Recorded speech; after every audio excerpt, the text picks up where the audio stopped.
சரி அம்மு வா. ஏங்க, கூப்பிட்டீங்களாம்ல என்னையா? பாப்பா சொன்னா ஏன் கூப்பிட்டீங்க? இங்க பாருங்க, பிரச்சனையோட முடிஞ்சிருச்சு. திருப்பி திருப்பி என்னை கூப்பிட்டு நீங்க திட்டணும்னு திட்டாதீங்க. தயவு செஞ்சு உங்களை கெஞ்சி கேட்குறேன் ப்ளீஸ். நான் உங்ககிட்ட எந்த வம்புமே வச்சுக்க மாட்டேன். ஏன் பேச கூட இல்லைங்க. நான் பாட்டுக்கு ஓரமாக அந்த வீட்டில் இருந்துட்டு போகிறேன். இந்த பெட்ரூம் பக்கம் கூட வரலை. நான் என்னை வர வேணான்னு சொல்லிட்டீங்க அப்படின்னா நான் வரக்கூட மாட்டேங்க. நான் பாட்டுக்கு ஒரு வேலைக்காரி கணக்காக ஸ்டோர் ரூமில் கூட தங்கிக்க சொல்கிறீங்களா? சரி, தங்கிக்கிறேங்க. நான் பாட்டுக்கு ஸ்டோர் ரூமில் தங்கிக்கிட்டு ஏதோ இந்த வீட்டில் நீங்கள் என்ன வேலை கொடுக்குறீங்களோ பார்த்துட்டு என் குழந்தையோட நான் பாட்டுக்கு இருக்கேங்க. தயவு செஞ்சு உங்கள் வழியில் நான் குறுக்கிடவே மாட்டேன். நீங்களாச்சு உங்கள் ஃபேமிலியாச்சு என்ன வேணாலும் பண்ணிக்கோங்க. நான் எதுவுமே கேட்க மாட்டேன். ப்ளீஸ் என்னை எதுவும் திட்டாதீங்க. எதுக்காகங்க என்னை கூப்பிட்டீங்க? நீங்கள் கூப்பிட்டீங்கன்னு கேட்ட உடனே எனக்கு பக்குன்னு ஆயிடுச்சு. ஒருவேளை நம்மளை திட்டுறதுக்காக தானோ? நம்ம என்ன தப்பு பண்ணால் நானே ஒரு சில நேரம் யோசிக்க ஆரம்பிச்சிட்டேங்க. ப்ளீஸ் திட்டுறதுக்கு அப்படின்னா சாரிங்க. நான் என்ன தப்பு பண்ணியிருந்தாலும். பிரியா, நான் ஏன் பிரியா உன்னை திட்ட போறேன்? ஆமா, ஸ்டோர் ரூம்ல தங்குற அளவுக்கு நீ என்ன இந்த வீட்டு வேலைக்காரியா? சொல்லு பிரியா. இந்த வீட்டு மகாராணி பிரியா நீனு. இது இவ்வளோ நாள் எனக்கு புரியாம இருந்திருக்கு. நம்ம பொண்ணு இன்னைக்கு புரிய வச்சுட்டா பிரியா. நம்ம பொண்ணுக்கு இருக்கிற அறிவு கூட துள்ளி கூட எனக்கு இல்லைன்னா பார்த்துக்கோ. அந்த அளவுக்கு தான் என்னோட நிலைமை இருக்கு. நிஜமா சொல்றேன், பாப்பாக்கு இருக்கிற அறிவு கூட துளி கூட எனக்கு கிடையாது பிரியா. இங்க பாரு பிரியா, நான் தான் புரியாம உன்கிட்ட சண்டை போட்டு ரொம்ப தொல்லை பண்ணிட்டேன். சாரிம்மா. நான் உன்கிட்ட மன்னிப்பு கேட்கறதுக்காக தான் உன்னை நான் வர சொன்னனே. நிஜமாவாங்க? நிஜமாவே நீங்கள் என்கிட்ட மன்னிப்பு கேட்கறதுக்காக தான் வர சொன்னீங்களாங்க? ஆ, ஆமா பிரியா, மன்னிப்பு கேட்கறதுக்காக தான் நான் வர சொன்னேனே. என்னால் நம்பவே முடியலங்க. நம்பாட்டியும் அதுதான் உண்மை. பிரியா, இதில் ஒரு விஷயம் என்ன தெரியுமா? நம்ம குழந்தை கூட இருக்கிற மெச்சூரிட்டி கூட எனக்கு இல்லை பிரியா. நம்ம பிள்ளை எப்படி தெரியுமா பிரியா யோசிக்குது? ச்சே, நான் தான் மடத்தனமாக இருந்துட்டேன். அக்கா அக்கா அக்கான்னு. அக்காவும் முக்கியம், பொண்டாட்டி அதை விட முக்கியம்னு நான் யோசிக்கவே இல்லை பிரியா. அவங்களுக்கு முதல் ப்ரியாரிட்டி கொடுத்த நான் கொடுக்கவே இல்லையே பிரியா. என்னங்க நீங்கள் இந்த அளவுக்கு பேசுகிறீங்க? நிஜமா என்னால் நம்பவே முடியலங்க. உண்மையாவே நீங்களா இது பேசுறது? ஏன் பிரியா அப்படி கேட்குற? உண்மையாக தான் பேசுகிறேன், பொய்லாம் இல்லை. ஏன் இந்த மாதிரி பேசுகிற? நான் ஸ்டோர் ரூமில் தூங்குறேன், நான் இந்த வீட்டு வேலைக்காரியாக இருக்கேன், ஒரு மூலையில் உட்காந்துக்கிறேன், எல்லா வேலையும் ஏன் பிரியா அப்படி பண்ணுற? நீ எப்பவும் போலே இரு. இந்த வீட்டில் நீ தான் பிரியா ஃபஸ்ட்டு. இனிமே எங்கள் அக்காலாம் செகண்டு தான் பிரியா. என்னதான் இருந்தாலும் அடுத்தவங்க வீட்டுக்கு போயிட்டாங்கல்ல, அவங்க வீட்டில் அவங்க எப்படி ராஜ்யம் பண்ணுறாங்க, அது மாதிரி இந்த வீட்டுக்கு வந்த நீ தானே ராஜ்யம் பண்ணணும். அது தெரியல பிரியா எனக்கு. அதை யோசிக்கல. நம்ம பொண்ணு இவ்வளோ தூரம் பேசி என்னை யோசிக்க வச்சிட்டா பிரியா. பாப்பா வாங்க அவ்வளோ தூரம் பேசினா அம்மு தான் வந்து சொன்னா. அம்மா, அப்பா கூப்பிட்றாங்க, போயிட்டு என்னன்னு கேளுங்கம்மான்னு சொன்னா. சரின்னு நான் உடனே கிளம்பி வந்தேங்க. ஆனால் பாப்பா இவ்வளோ தூரம் பேசி என்கிட்ட சொல்லுவான்னு நான் நினச்சி கூட பார்க்கலங்க. ஆமாம் பிரியா, அம்மு தான் பேசிச்சு.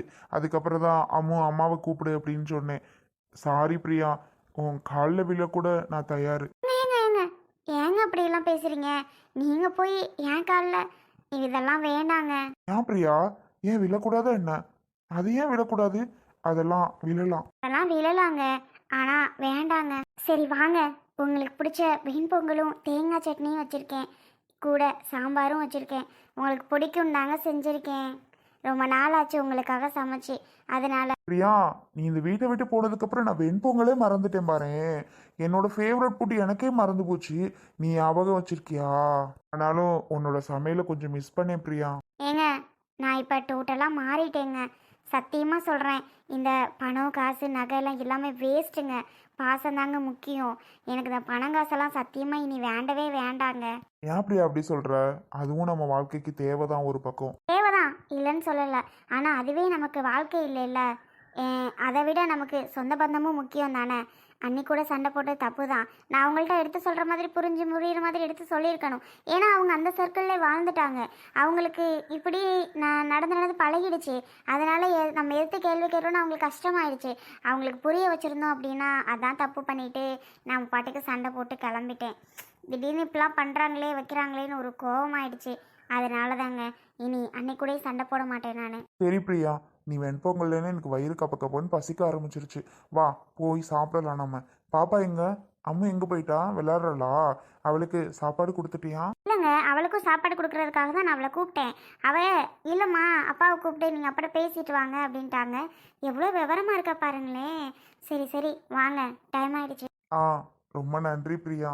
எனக்கெல்லாம் நன்றி சொல்ல வேணாம், நம்ம அம்முக்கு தான் நன்றி சொல்லணும். ஆ, சூப்பராக இருக்குல்ல? அத்தை எப்படி இருக்கு? சொல்லவே வேண்டாமா, எவ்வளோ அழகா இருக்கான் என் பையன். ம், இதுக்கு தானே ஆசைப்பட்ட ராஜகுமாரி. நல்லா இருக்கா? நல்லா இருக்காவா? என்ன அழகா இருக்கே தெரியுமா? சரி, இது மாதிரி பார்த்து எவ்வளோ நாளாச்சு. ஆனால் அந்த ஜிப்பா ஒன்றை போட்டுக்கிட்டு நீங்கள் படுத்துகிற பாடம் இருக்கே, இது மாதிரி போட்டால் என்ன அழகா இருக்குல்ல. ஏன் இது மாதிரி போட மாட்டேங்கிறியா? இது மாதிரிலாம் நமக்கு போட ஆசை தான், என்ன செய்ய, இது நமக்கெல்லாம் செட் ஆகாதுமா. அதே மாதிரியே போட்டு பழகியாச்சா, புதுசாக இதெல்லாம் போடுறதுக்கு சரிப்பட்டு வராது. அதனால தான் அதுக்காக அது பக்கம்லாம் போகிறதில்ல. நமக்கு இதுதான் ஓகே. அட போங்கங்க, இந்த மாதிரி போட்டு பாருங்க, நல்லா ஜம்முன்னு ஆம்பளை மாதிரி இருக்கிய. அதை போட்டோன்னே என்னமோ மாதிரி கம்முன்னு இருக்கிய. போதுமா புகழ்ந்தது? ஏமா நிஜமா எனக்கு இந்த வேஷ்டி சட்டையில் நல்லாவா இருக்கு? ஏன்டா, இதுக்கு என்ன, சூப்பராக தான் இருக்கு. என்ன ஒன்று, வேற கலராக இருந்தால் நல்லா இருக்கும்னு நினைக்கிறேன். நான் வேற கலர்னா நல்லா பிடிக்கும். எனக்கு இந்த கோல்டு கலர் என்னமோ போல இருக்கு. பாருங்கத்த, இவர் பிறந்த நாளுக்கு நான் ஆசை ஆசையாக வாங்கிட்டு வந்து கொடுத்தேன். இவர் என்னடான்னா ரொம்ப தான் பண்ணுறாரு. இவருக்கெல்லாம் போய் வாங்கிட்டு வந்து கொடுத்தேன் பாருங்களேன். இடுமா, அவன் கிடக்குற இங்கே இருக்கேன், பேச தெரியாமல் பேசிக்கிட்டு இருக்கிறவன். அதான் அத்த, இவருக்கு போய் வாங்கிட்டு வந்தேன் பாரு. நான் என்ன சொல்லணும், ஆசையாக வாங்கிட்டு வந்து கொடுத்தா நல்லா இல்லையாம்ல, வேற கலர் வாங்கணுமாம்ல. இவருக்கு எந்த கலர் பிடிக்கும், எந்த கலர் நல்லா இருக்குன்னு எனக்கு தெரியாதா என்ன? பாருங்க, வேணும்னே சொல்லுவாரோ என்னமோ தெரியல. அவன் ஏதாவது சொல்லணும்னு சொல்லிக்கிட்டு இருக்கேன்பா. ஆக மொத்தத்தில் ஒன்று ஏதாவது பேசணும், கிண்டல் பண்ணணும், அதுதான் அவனோட வேலை. நீ எதுவும் பெருசாக எடுத்துக்காத, நீ பேசாட்டுக்கு இரு. ஆளாக ஒன்றும் எடுத்துக்கலங்கிட்ட, இருந்தாலும் ஒரு சின்ன கோவம் தான், என்ன செய்யறது. இவருக்கெல்லாம் எடுத்து கொடுத்தேன் பாருங்க, என்ன சொல்லணும். அட அஞ்சிலா, வாமா, எங்க மாச்சான காணோம்? அண்ணே, என்னை பஸ் ஏற்றி விட்டு அவர் வேலைக்கு போயிட்டாருனே. அண்ணே, இனிய பிறந்தநாள் வாழ்த்துக்கள்னே. என்னடா அது வேஸ்ட் சட்டை? என்னே பிறந்த நாளுக்கா? எப்படி உங்க அண்ணன் பிறந்த நாள் உனக்கு தெரியும்? அதெல்லாம் நான் வருஷம் ஞாபகம் வச்சிருப்பேன் அண்ணி, எங்க அண்ணன் பிறந்த நாள. ஆனா என்னால எதுவுமே வாங்கி கொடுக்க முடியாது அண்ணி. அந்த நேரத்துல ஒரு கஷ்டமா இருக்கும். அதனால தான் இந்த வருஷம் எங்க அண்ணனுக்கு நான் வாங்கியே தரணும்னு சொல்லி ஒரு வேஷ்டி சட்டை சூப்பரா எடுத்துட்டு வந்திருக்கேன் அண்ணி. அண்ணனுக்கு போட்டு பார்க்கணும்னு ஆசையா இருக்கு. இதை கொடுங்களே, அண்ணன் போட்டு பார்க்கட்டும். ஆமா, உங்க அன்னிக்காரி எடுத்துட்டு வந்ததை தான் இந்த பொம்மை மாதிரி போட்டுட்டு நிக்கிறேன். நீ வேற எடுத்துட்டு வந்திருக்கியாமா தாயி? நே, இதை போட்டு பாருனே, நல்லா இருக்கும், அப்புறம் நீ சொல்லுவ. உங்க அண்ணி எடுத்துட்டு வந்தது நல்லா இல்லையா? நான் சொன்னது நல்லா இல்லைன்னு, சூப்பரா இருக்கே. இதுவும் நல்லா தான் இருக்கு, நான் எடுத்துட்டு வந்ததும் நல்லா தான் இருக்கும். முதல்ல போட்டு பாரு, அப்புறமா சொல்லுவேன். இவர் ஏதாவது என்ன சொல்லணுமா, இவரோட வேலை. அதுக்கு தான் இவர் பிளான் பண்ணிட்டு இருப்பாரு. என்ன சும்மா கிண்டல் பண்ணுவாரு அண்ணி உங்களை. ஆமா ஆமா, உங்க அண்ணன் ரொம்ப நல்லவர் பாரு. சரி விடுங்க, உங்க தங்கச்சி ஆசையா எடுத்துட்டு வந்திருக்கு, இதை போடுங்க. கண்டமாஞ்சல், அதை போட்டு வர. இந்தானே. ஏண்டி, எப்படி உன் அண்ணன் பிறந்த நாள் தெரியும் உனக்கு? அதெல்லாம் எல்லா நாளுமே எனக்கு ஞாபகம் இருக்குமா. என்ன ஒன்றுமே வாங்கி தர முடியாது. இந்த வருஷம் வேலைக்கு இவர் போயிட்டு கொண்டு வந்த காசு கொஞ்சம் இருந்துச்சு. அண்ணனுக்கு ட்ரெஸ் எடுக்கணும்னு ஆசையாக எடுத்துகிட்டு ஒரே ஓடியாந்துட்டேன். அவர் பஸ் ஏற்றுட்டு பத்திரமா போயிட்டு சாயங்காலம் வந்துருமா அப்படின்னு சொல்லி வேலைக்கு போயிட்டாரு அண்ணி. அப்படியே கிளம்பி வந்தாச்சு. பரவாயில்ல டி, பெத்த தாயி, நான் அவன் பிறந்த நாளை மறந்துட்டு நீ ஞாபகம் வச்சு ஓடியாந்துருக்குற. உன் அன்னிக்காரி தான் இப்போ ஞாபகப்படுத்தினா. அவனுக்கே தெரியாது அவன் பிறந்த நாள். இவன் ட்ரெஸ்ஸை கொண்டு வந்து கொடுத்து அப்போ தான் ஞாபகப்படுத்தினா. அப்போ தான் அவனுக்கும் தெரியும், எனக்கும் தெரியும். அந்த அளவுக்கு இருக்கீங்க போங்க. வருஷம் இங்கே இருக்கும்போது நான் தான் ஞாபகப்படுத்துவேன். ஞாபகப்படுத்தி என்னத்துக்கு? நாங்கள் ஒரு ஒத்த பைசா சாக்லேட் கூட வாங்க மாட்டோம். அப்போ உள்ள நிலமை அப்படி. இந்த வருஷம்தான் எங்கள் அண்ணனுக்கு நீங்களும் ட்ரெஸ் எடுத்திருக்கீங்க, நானும் எடுத்திருக்கேன் பாருங்களேன். ஆமாம்மா, நானும் எடுத்து வச்சு ஒரு வாரம் ஆச்சு. அவட்ட காமிக்காமலே வச்சுருந்தேன். அப்படிங்களா? ஆமாம்.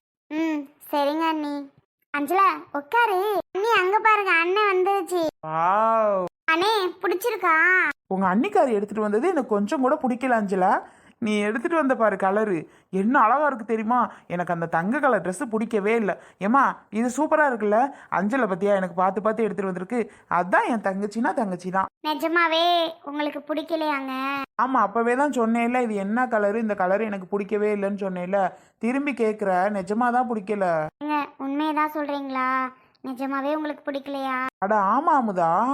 பார்த்து எடுத்தேங்க, பிடிக்கலன்னு சொல்றீங்க. ஏனே அப்படி சொல்ற? இந்த கலர் என்னமோ எனக்கு செட் ஆகலம்மா. இது நல்லா இருக்கு, மேட்சிங்கா இருக்கு. உங்களுக்கெல்லாம் போயிட்டு ஆசை ஆசையாக நான் எடுத்துகிட்டு வந்தேன் பார்த்தியா? என்ன செருப்பாலே அடிக்கணும் தான். சீ, நான் பேசாமல் இருந்திருக்கணும். இவருக்கு ஆசையாக எடுத்து கொடுப்போம், பிறந்தநாள் வந்தாச்சு, நம்ம முதல்ல எடுத்து கொடுப்போம்னு நினச்சி எடுத்தேன் பாருங்க. என்ன சொல்லணும், நான் என்னத்தையும் சொல்ல. என்னதான் இருந்தாலும் அவைய தங்கச்சி தானே. அண்ணி, நான் அண்ணனுக்கு எடுத்துகிட்டு வந்தது உண்மைதான். ஆனால் ஃபீல் பண்ணாதீங்க அண்ணி. அண்ணன் சும்மா சொல்லு போல. விடாமதா, அவன் வேணும்னே சொல்லுவான். இல்லாத்த எனக்கு தெரியும், அவருக்கு என் மனசை கஷ்டப்படுத்தணும், அதுதான் அவருக்கு நிம்மதியாக இருக்கும் போல். அதனால் அவர் என்ன வேணாலும் சொல்லுவார். என்னதான் இருந்தாலும் அவர் தங்கச்சி தானே அவருக்கு முக்கியமாக போச்சு. பரவாயில்ல, இருந்துட்டு போட்டோம். அமுதா, உன் மேலெல்லாம் நான் கோவப்படலைம்மா. அவர் மேலே தான் எனக்கு கோவம், மற்றபடி உன் மேலெல்லாம் ஒன்றும் கிடையாது. நீ எதுவும் தப்பாக எடுத்துக்காத. ஆனால் நிஜமா இப்படி ரொம்ப கஷ்டப்படுத்துவார எனக்கு தெரியல. சாதாரணமாக நல்லா இருந்துச்சு, இதுவும் நல்லா இருந்துச்சுன்னு சாதாரணமாக சொல்கிறது அது வேற. அது நல்லாவே இல்லை, இதுதான் நல்லா இருக்கு அப்படின்னு சொல்லி ரொம்ப கஷ்டப்படுத்துகிறாரு. சரி பரவாயில்ல அஞ்சலா, அவருக்கு அதுதான் ஆசை. என்னை எப்போதுமே ஏதாவது பேசிகிட்டே இருக்கணும், திட்டிகிட்டே இருக்கணும். அது அவருக்கு ரொம்ப பிடிக்கும், அது எனக்கு நல்லாவே தெரியும். பரவாயில்ல, பேசிட்டு போட்டோம், திட்டிட்டு போட்டோம். அவருக்கு ஆசைங்கும்போது யாரால மாற்ற முடியும் சொல்லு. அண்ணி, அண்ணா சும்மா விளையாட்டுக்கு பேசிகிட்டு இருக்கு, நீங்கள் எதை போய் பெருசாக எடுத்துக்கிறீங்களே அண்ணி. இல்லைம்மா, அவரை பற்றி எனக்கு நல்லா தெரியும். இப்போ அவரோட இதே மாறிடுச்சு ரொம்ப. அவர் எப்படா என்னை கஷ்டப்படுத்தணும், கவலையாக்கணும்னு நினச்சிட்டு தான் இருக்காரு. பரவாயில்ல, இருந்துட்டு போட்டோம். அமுதா, என்னடி இவ எப்படி கோச்சுக்கிட்டு போறா? அறிவு இருக்காடா உனக்கு? பாவம் இல்லையா அவ? இதெல்லாம் ஒரு விஷயம்னா அது கோச்சிட்டு போது, நீ வேற அதுக்கு இது பண்ணிட்டு இருக்க. அட போமா அங்கிட்டு. அண்ணே, என்னதான் இருந்தாலும் அவங்களோடதே நல்லா இருக்குன்னு நீ சொல்லியிருக்கலாம்லண்ணே. பாவம் இல்லையா? அட நீ வேற அஞ்சல, அந்த லூஸ் எங்க போக போகுது? சுத்தி முத்தி இங்க தான் வரும். நீ கவலைப்படாத, நான் பாத்துக்கிறேன். இல்லண்ணே, இருந்தாலும் பாவம்ண்ணே, கஷ்டமா இருக்கும்ல. அதெல்லாம் சும்மா இப்போ அழுகும், அப்புறம் பேசாம இருக்கும். விடு, இதெல்லாம் நீ பெருசா கண்டுக்கிறாத என்ன. நீ எடுத்துட்டு வந்தது நல்லா இருக்கு, நான் உண்மையை தான் சொன்னேன். எனக்கு அந்த கலர் பிடிக்கல, இதுதான் நல்லா இருக்குன்னு உண்மையை சொன்னேன். அதுக்கும் அது கோச்சுக்கிட்டு போனா நம்ம என்ன பண்றது?